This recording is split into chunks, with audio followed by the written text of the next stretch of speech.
this is Orrin Smith with Palmetto Promise Institute, and this is a Palmetto Freedom Agenda issue update.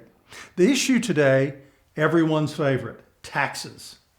Back in 2015, Palmetto Promise Institute released a major econometric study calling for a comprehensive tax reform in South Carolina.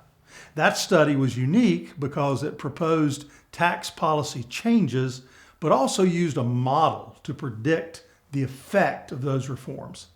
Since that time, PPI has released an additional tax study, and a number of respected national fiscal policy organizations like the Tax Foundation and the Lincoln Institute have weighed in too. What's amazing about this binder full of tax studies is that they all have recommended essentially the same reforms. How is that possible that in-state and out-of-state organizations could agree on what needs to be done on tax reform in South Carolina? No one agrees on anything these days, right? Here's why. The answers to South Carolina's tax problems are obvious. We have time for only a couple of examples today. One of those is the state individual income tax. As this chart clearly shows, South Carolina has the highest top marginal income tax rate in the region. Our economic competitors, Tennessee and Florida, don't even have a state income tax, although that means they depend on sales and property taxes more than we do. Now, that's not to say that South Carolina legislatures haven't been chipping away at the highest rate. The 24-25 budget lowered the rate to 6.2%, and the General Assembly has also reduced the number of brackets and indexed them to inflation to prevent bracket creep.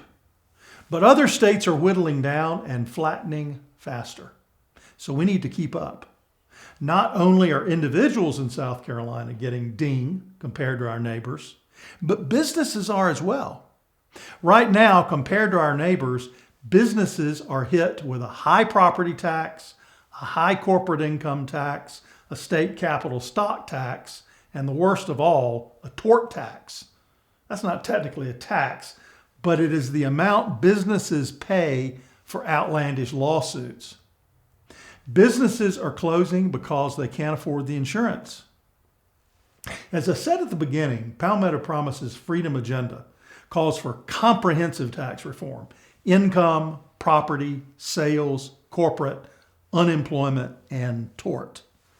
Balancing the tax rates in all of these areas is what will keep our state economically competitive.